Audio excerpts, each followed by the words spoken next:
Well, welcome everyone to Climbing the Sycamore Tree. My name is Jason Angelette, and join with me Father Jacob DuMont, Legionary of Christ, Dr. Eric Cedar, and Dr. Chase Dwight. We're here to discuss for husbands basically what not to do in marriage. We're trying to give you some advice, things that we've learned along the way of sometimes the hard way. Before we begin with that, I'd like Father to lead us in prayer right now. In the name of the Father, the Son, and the Holy Spirit. Amen.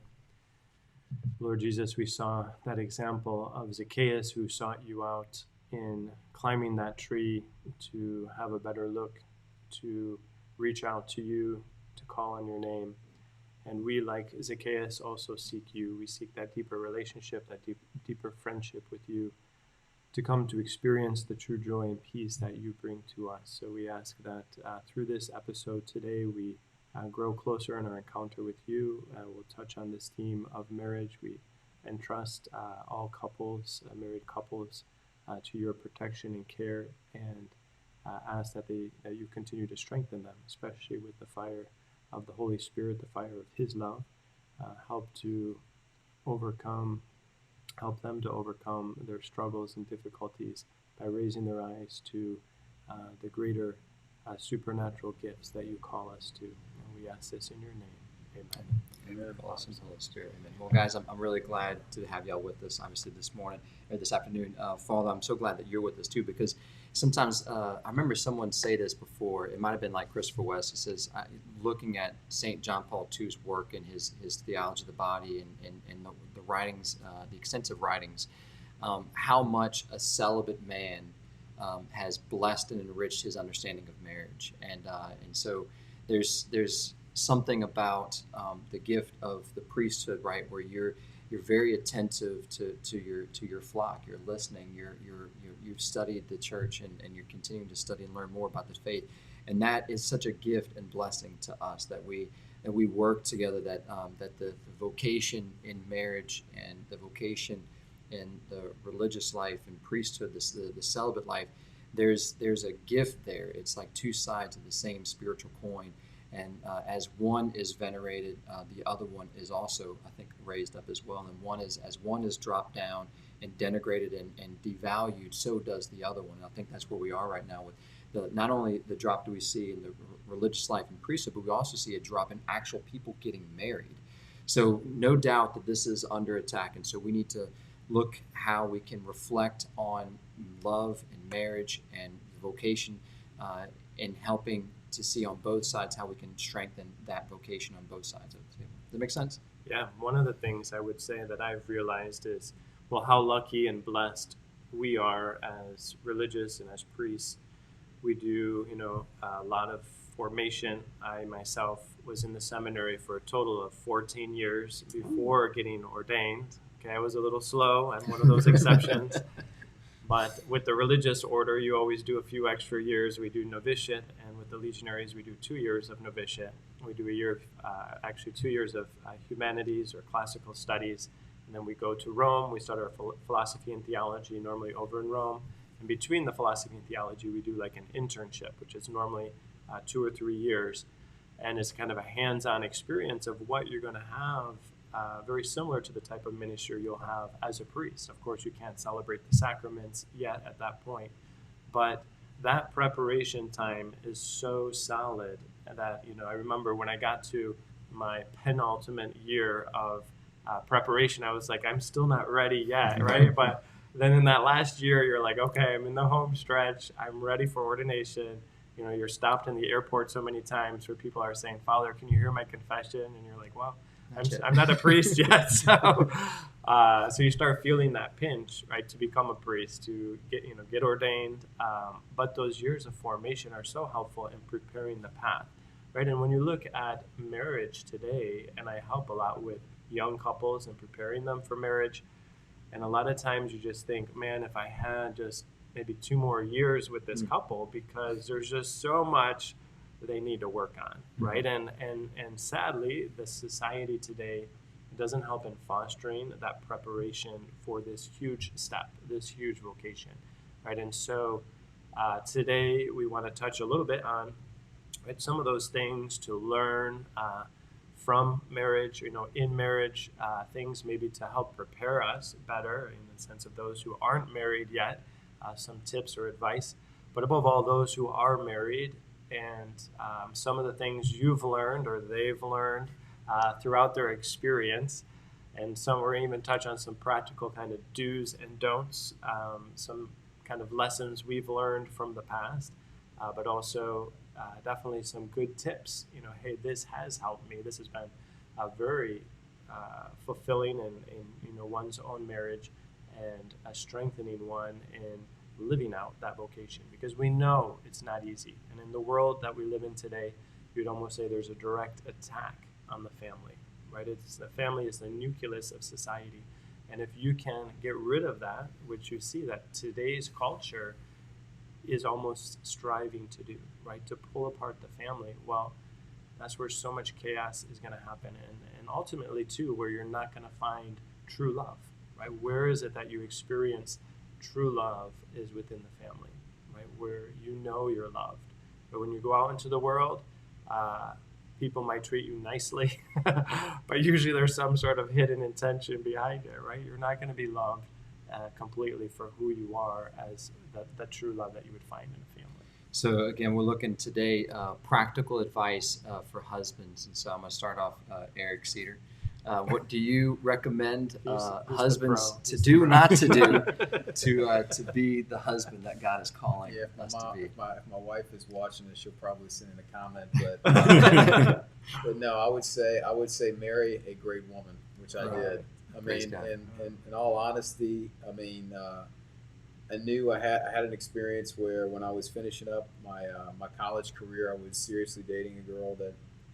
I mean, we had what I thought was a pretty solid, faithful relationship, but I was not in a place at that moment that I was ready to assume the responsibility and the sacrifice. I mean, we think about the title John Paul II, Love and Responsibility, right.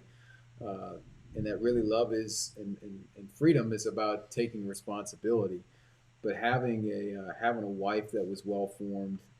Is huge. My wife was a youth minister for 8 years, and I just can't overstate how important it is to really that step of not to be afraid of marriage, but to recognize that the formation going in is so key.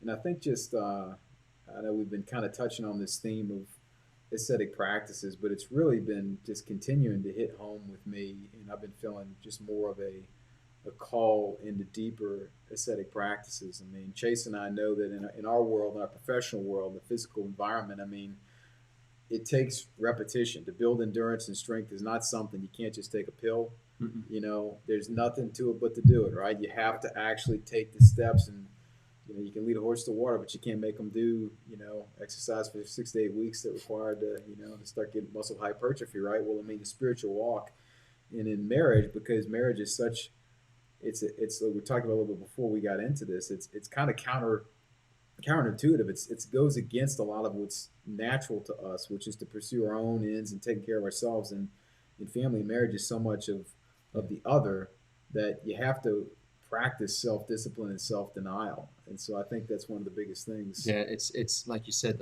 John Paul II, speaking of love and responsibility, says greater the love, greater the responsibility. And it's that sacrificial love. And I think of like the Twin Towers going down, right? And then you had the firefighters and the police officers running into the building that was collapsing.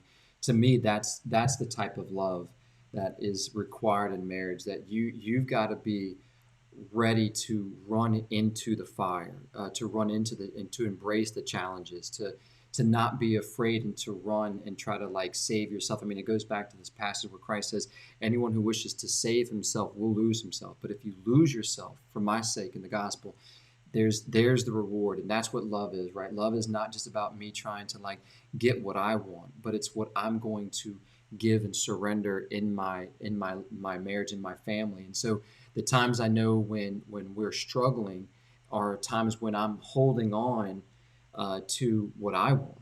Like, this is not, I want this, I want that, this is not right, this is not fair. And I start looking more about myself versus my beloved, and taking on the responsibility of the other. That's an excellent point. Yeah, thinking about our own needs is where we tend to get into trouble. I'm blessed, just like you guys, to have a great wife. I thank God every day for her. We're very complementary. We have personality traits that really complement us well, and I think it makes us a great team for whether it's cooking dinner or whether it's putting the house together or raising our daughter. I think we have traits that complement each other.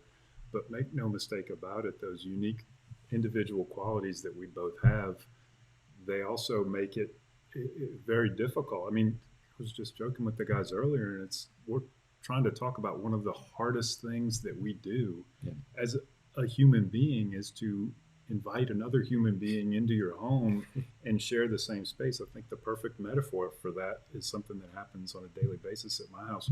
We don't have one of those bathrooms that has two sinks. We have one sink. Ooh. And Yes. oftentimes we find each other brushing our teeth at the same sink, right? Sure. That's a great metaphor for, Yes. I mean, there's got to be some give and take there. Yes. It's going to wind up pretty messy. Yes. So it's not easy. And if you look at, a sitcom on television, or if you look at your feed on Facebook where everybody's displaying their highlight reel of their day or what it's supposed to be like, you get to thinking that you're the only one who has these troubles with struggling with this reality that we're in.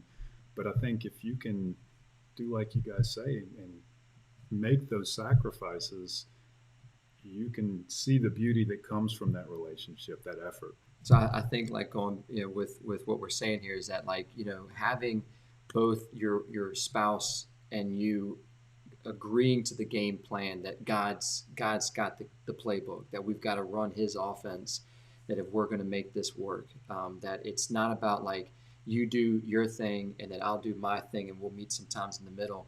It's really about giving each other over in love and finding out the God's will and God's plan for a marriage. And so you need to be one, obviously personally, and this would be something that I would highly recommend, and I'm sure we'd all echo the same thing.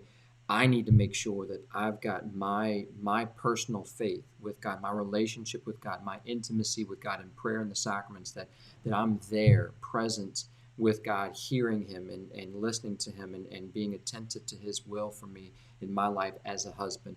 And then at the same time encouraging that and really trying to foster that with my wife, that she too is plugged in and tuned in, and that we together are also coming together and having that time together to be able to unite in prayer and discern things together. I think, like, again, kind of like by the grace of God, I've got an amazing wife too, right? Like, thanks be to God, she is amazing. She knocked me off my horse years ago. Her faith has always been an inspiration to me. Her fight to this day in cancer has been just so impressive for me to see where she's gone and how she's been handling the cross. And she's got just this amazing grace behind her.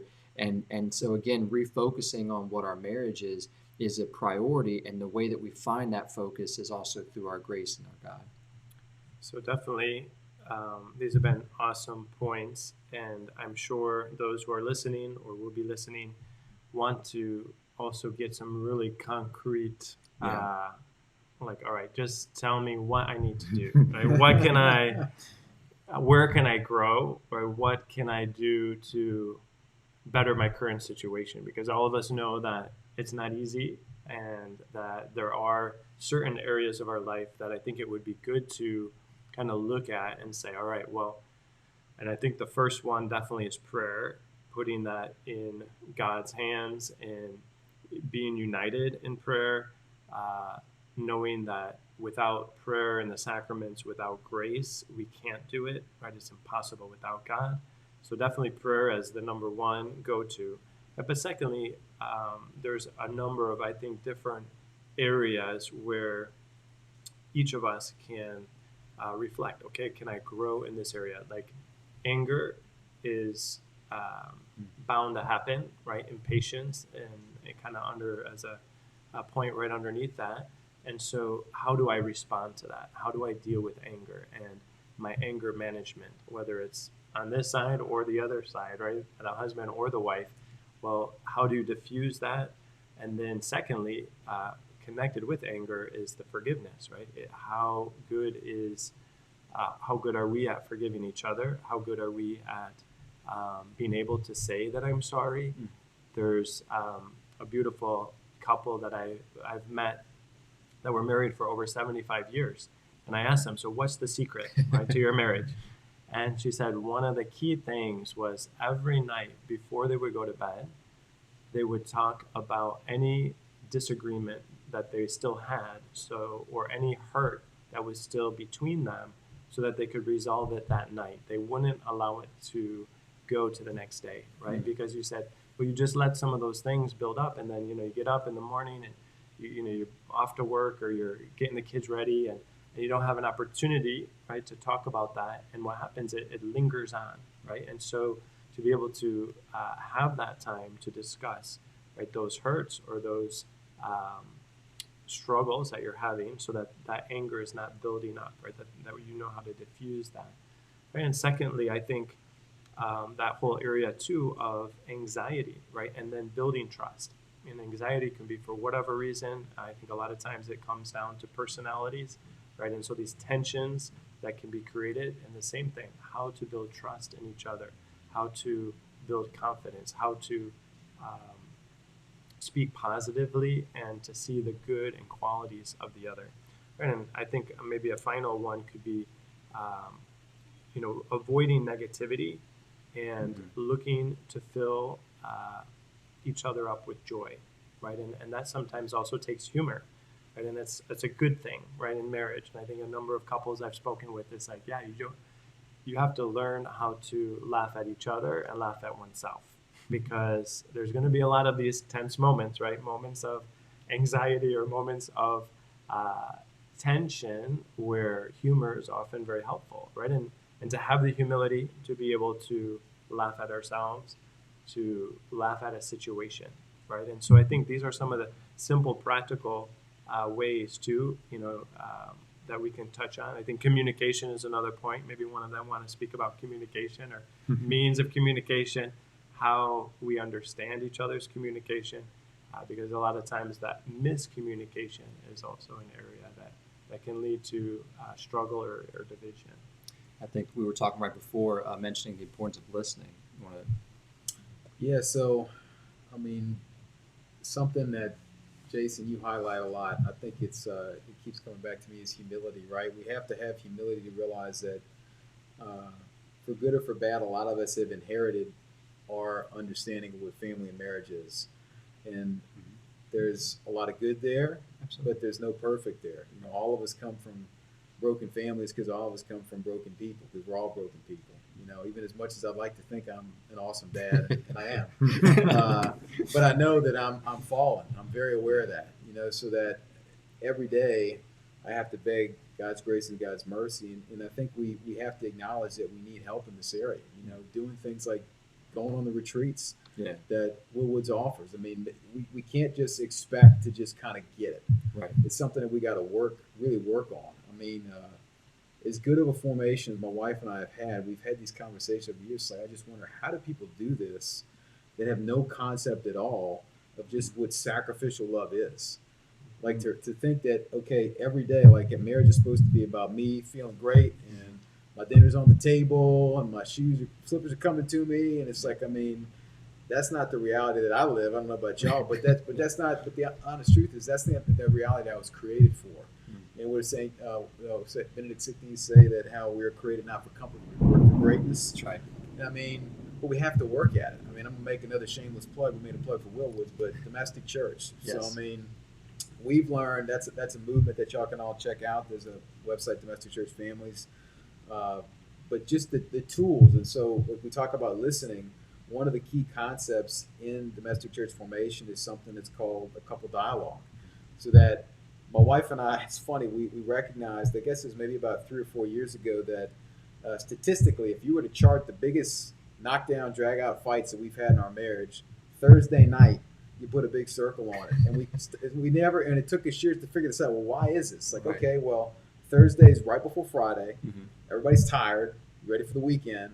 And that's a great time to bring up really critical points in your marriage. It's a great time to have a very honest and, did we lose our? No, we're still good. Oh, we're still good. The enemy didn't want us to say that. No, we're still live. So, we got some thunder and lightning going on. So. Or maybe the Lord was trying to cut me short.